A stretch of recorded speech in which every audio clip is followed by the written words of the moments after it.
ایک سوال کیا ہے کہ کسی عورت کا شوہر اور اس کے ساس سسر ظلم کرتے ہوں تو بیوی عدالت سے طلاق لے سکتی ہے، اس کا کیا حکم ہے؟ دیکھیں، اگر ظلم واقعی میں ظلم ہے جس کو شریعت ظلم کہتی ہے اور اس کا کوئی بھی حل نہیں نکل رہا، پہلے تو دیکھیں اگر کہیں ظلم ہوتا ہے، کوئی زیادتی ہوتی ہے تو شریعت یہ کہتی ہے کہ آپ اس کو سولو کریں، کسی طرح اس مسئلے کو حل کریں۔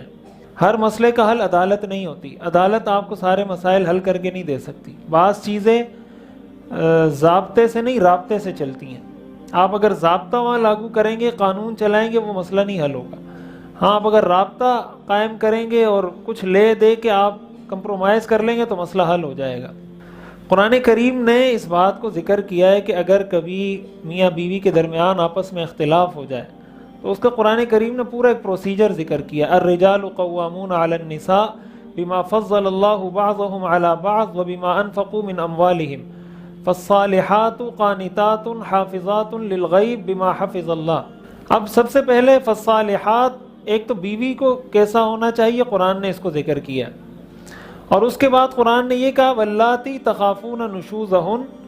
کہ اگر عورت نافرمانی کر رہی ہے تو پہلا مرحلہ فعظوہن، ان کو نصیحت کرو،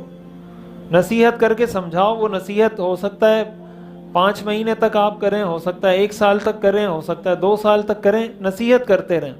بار بار نصیحت کرتے رہیں۔ اس سے مسئلہ حل نہیں ہوتا، قرآن کریم نے دوسرا سٹیپ ذکر کیا وَاهْجُرُوهُنَّ فِي الْمَضَاجِعِ، اپنے بستر ان سے الگ کر دو، اس کے ذریعے کوشش کرو کہ آپ کا مسئلہ حل ہو جائے۔ اس کے ذریعے بھی مسئلہ حل نہیں ہوتا، قرآن کریم نے وَاضْرِبُوهُنَّ، عورت کو سزا دینے کی بھی اجازت دی ہے اگر ظلم عورت کی طرف سے ہو رہا ہے، اگر زیادتی عورت کی طرف سے ہو رہی ہے۔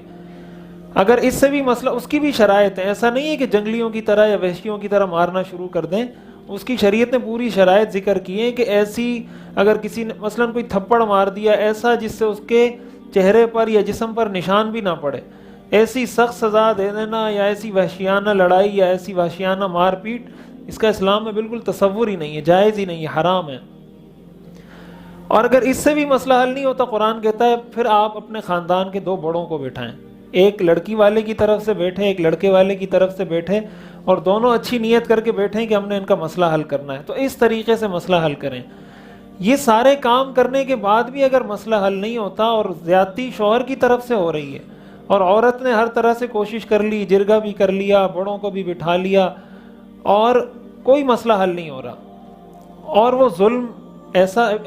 ہمارے ہاں تو اس چیز کو بھی ظلم سمجھا جاتا ہے نا کہ اگر شوہر بیوی کو کہہ دے کہ آپ جاب نہیں کر سکتی،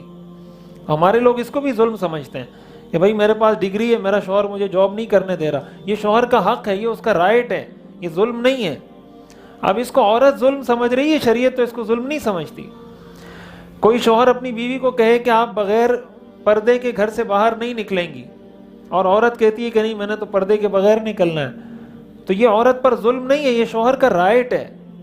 شوہر اس بات پر عورت کو گھر سے نکلنے سے منع کر سکتا ہے۔ اب اگر عورت اس چیز کو ظلم سمجھ رہی ہے تو یہ تو شریعت کی نظر میں ظلم ہی نہیں ہے۔ لیکن اگر کوئی ایسا کام ہے جو واقعتاً ظلم ہے، مثلا شوہر بیوی کو خرچہ ہی نہیں دے رہا، بالکل 2 مہینے گزر جاتے ہیں، 1 روپیہ بھی نہیں دیتا، اس کو کھانے پینے کی چیزیں لا کے نہیں دے رہا، اس کا آٹا لا کے نہیں دے رہا، یا اور کوئی ایسا ظلم کر رہا ہے، تو ایسی صورت میں شریعت نے اختیار دیا، عورت طلاق لینے کے لیے عدالت جا سکتی ہے، خلا بھی لے سکتی ہے۔ اگر یہ سارے پروسیجر وہ کر لے اور اس کے بعد بھی کوئی حل نہ نکلے تو پھر وہ عدالت بھی جا سکتی ہے، خلا بھی لے سکتی ہے۔ اور ایسی صورت میں کہ جب ظلم سارا شوہر کی طرف سے ہو، عورت ہر لحاظ سے مظلوم ہو، ایسی صورت میں عدالت اس نکاح کو فسخ کرنے کا اختیار بھی رکھتی ہے۔ اگر عدالت اس نکاح کو فسخ کر دے تو وہ نکاح ختم ہو جائے گا اور ان کا رشتہ آپس میں ختم ہو جائے گا، لیکن یہ ان ساری شرائط کے ساتھ۔